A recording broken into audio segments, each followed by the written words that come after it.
ஒரு சின்ன இமேஜினேஷன். நீங்கள் ஒரு மரண தண்டனை கைதி.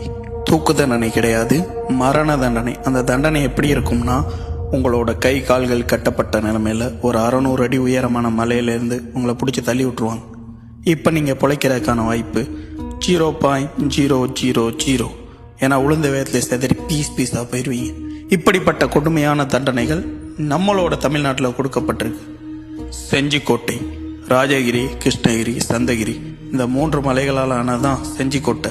இந்த 3 மலைகளில் அதிக உயரமும் செங்குத்தாகவும் இருக்கக்கூடிய மலை தான் ராஜகிரி. இங்கே தான் இருக்குது இந்த மரணப்பாறை. செஞ்சிக்கோட்டைக்குள்ளே அவ்வளோ எளிதாக எதிரிகள்னால உள்ள நுழைஞ்சிட முடியாதான். அதையும் மீறி உள்ள நுழையக்கூடிய எதிரிகளுக்கும் துரோகிகளுக்கும் தண்டனை கொடுக்கறதுக்காக இந்த இடத்த பயன்படுத்தி இருக்காங்க. இந்த மரணப்பாறை பக்கத்திலே ஒரு இருட்டான குகை சிறை இருக்குமா. இங்கே அடைக்கப்பட்ட கைதிகள் தான் கடைசியாக மரணப்பாறையை பார்ப்பாங்களாம்.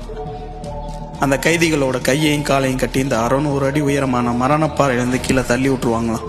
அவங்களோட சாவு ரொம்ப கொடூரமாக இருக்குமா. சமீப காலமாக அந்த மரணப்பாறைக்கு போகக்கூடிய ஒரு குறிப்பிட்ட வழியை மட்டுமே அடைச்சி வச்சிருக்காங்களாம். அதுக்கு காரணம் அங்கே தற்கொலை முயற்சிகள் அதிகமாக நடக்கிறதுனால.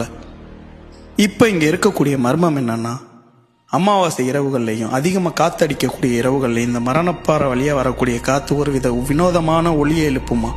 அந்த ஒளி கேட்கறதுக்கு ஒரு மனுஷனோட அழுகுரல் மாதிரி, ஒரு மரண ஓலை மாதிரியும் இருக்குன்னு அந்த ஊரை சுற்றி உள்ள மக்கள் சொல்கிறாங்க. அதையும் தாண்டி செஞ்சிக்கோட்டை மூடப்பட்டதுக்கு பிறகு உள்ள மர்மமான உருவங்கள் தெரிகிறதாகவும் நடமாடுறதாகவும் அந்த ஊரை சுற்றி உள்ள ஆடு மாடு மேய்க்கிறவங்க பார்த்ததா சொல்கிறாங்க. உங்களில் எத்தனை பேர் செஞ்சிக்கோட்டைக்கு போயிருக்கீங்க? மறக்காமல் கமெண்ட் பண்ணுங்கள். நம்ம சேனலை ஃபாலோ பண்ணிக்கங்க.